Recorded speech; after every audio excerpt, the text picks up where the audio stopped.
मैं Dubai airport terminal 3 पे job कर रहा था। वहाँ से आगे मुझे एक बहुत अच्छी अपॉर्चुनिटी मिली, वो थी दोहा कतर के लिए, न्यू दोहा इंटरनेशनल एयरपोर्ट कतर। वो दुबई से बहुत बेहतर थी। अब उनका क्राइटेरिया इस तरह था कि पहले सीवी सिलेक्शन हुई, उसमें अल्हम्दुलिल्लाह मैं सिलेक्ट हो गया। रिटन टेस्ट हुआ, उसमें भी मैं सिलेक्ट हो गया। टेक्निकल इंटरव्यू हुआ, वो भी सिलेक्ट हो गया। अमूमन कंपनी में यहाँ तक ही होता है, लेकिन वो एक मल्टीनेशनल कंपनी थी तो उनकी एक एक्स्ट्रा लेयर थी। उन्होंने आईक्यू टेस्ट, आईक्यू इंटरव्यू भी लेना था, यानी कि आपके दिमाग कितना, आप आईक्यू लेवल आपका कहाँ पर है। अच्छा, वो आईक्यू टेस्ट इस तरह हुआ, उन्होंने हमें एक हाल में बिठा दिया ग्रुप की सूरत में, फर्दर इंडिविजुअली नहीं था। बाकी जो सिविल सिलेक्शन थी वो तो HR वालों ने डॉक्यूमेंट्स देखे, टेक्निकल उनकी जो टीम थी, टेस्ट इंटरव्यू उन्होंने इस तरह हमें दूर दूर बिठा दिया। टेस्ट इंटरव्यू हो गया और टेक्निकल इंटरव्यू जो था वो फर्दर इंडिविजुअली उन्होंने हमें बिठाया और वो हमने पास किया। लेकिन जो IQ का था वो सारे ग्रुप, मतलब जो हम सिलेक्टेड हो चुके थे ये तीनों लेवल पास करने के बाद, उन्होंने हमें एक बड़ा सा हॉल था दुबई, देरा दुबई में, उसमें उन्होंने हमें बिठा दिया। जब उन्होंने बिठा दिया तो 3 आगे जो बंदे थे जो IQ हमारा टेस्ट लेने वाले थे, उनमें एक जर्मन था, 2 तुर्किश थे। उन्होंने कहा भी आपने अपने सेल फ़ोन निकालें। हमने अपने मोबाइल निकाल दिए। उन्होंने कहा कि वाईफाई सर्च करें, स्काई ओरेक्स, मुझे अभी भी उनके वो याद है। वाईफाई सर्च किया, स्काई ओरेक्स के नाम से। उन्होंने बोला कि एक वाईफाई यहाँ पे आपको नेटवर्क शो हो रहा है। सबने कहा जी हो रहा है। उन्होंने कहा हम पासवर्ड बोलने लगे हैं, ये इसको कनेक्ट कर लें वाईफाई इंटरनेट को, स्काई ओरेक्स को।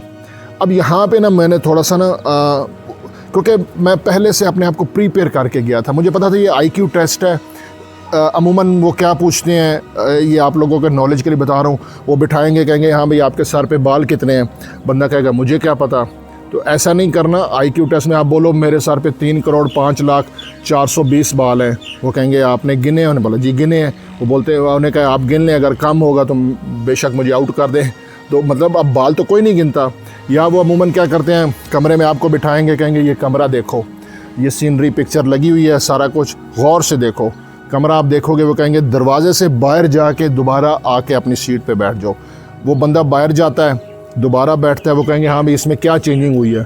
तो बंदा कहता है मैं तो कमरे से बाहर गया हूँ, इसमें क्या चेंजिंग होनी है। लेकिन वो क्या होता है, वो मतलब घड़ी की सुई जब आप बाहर गए थे तो वो मतलब 5 पे थी या 6 पे या 4 पे। जब आप इन होते हो तो वो जो सेकंड वाली सुई होती है या मिनट वाली, वो चेंज हो चुकी होती है। तो वो बंदे कहते हैं ये देखें, ये आप कहते हैं कोई चेंज नहीं हुआ, ये सुई चेंज हुई है। मतलब वो इस किस्म के ना आपके IQ का वो लेवल चेक करते हैं। मुझे पता था कि ये कुछ यहाँ पे इन्होंने इसी किस्म का ऊट पटांग सा ही कोई बात करनी है। तो मेंटली मैं बहुत अपने आप को हाजिर दिमागी के साथ वहाँ बैठा हुआ था। अच्छा, वो वाईफाई का जो नेटवर्क स्काई ओरेक्स आ गया। अब उन्होंने पासवर्ड बोला, उन्होंने बोला 1 2 3 4 5 6, इसी तरह वो बोले 1 2 3 4 5 6। तो मैंने उनकी बात पिक कर ली। मोस्टली लोगों ने 1 2 3 4 5 6 किया और वो कनेक्ट नहीं हुआ। हम 3 लोगों का कनेक्ट हुआ था। ये असल में क्या था, 1 2 यानी कि 1 दफ़ा 2, 3 4 यानी कि 3 दफ़ा 4, 5 6 यानी कि 5 दफ़ा 6। तो इस तरह मैंने वो लिखा और हम 3 लोगों का कनेक्टेड हो गया। उन्होंने कहा कि जिनका वाईफाई कनेक्टेड है वो यहाँ बैठे रहे, बाकी बाहर चले जाएं। हम 3 लोग सिलेक्ट हुए थे। तो मैंने फिर न्यू दोहा इंटरनेशनल एयरपोर्ट पे भी जॉब की है। ये मैंने कहा कि आप लोगों के साथ एक्सपीरियंस शेयर करूं। मैंने आपके साथ शेयर किया, इसे आगे आपने अब शेयर करना है। हो सकता है किसी जो जॉब के लिए अप्लाई कर रहा हो, IQ लेवल का टेस्ट होता है, तो उसके लिए ये काम आएगा। हसन मान को दुआ में ज़रूर याद रखिएगा। अल्लाह हाफिज़।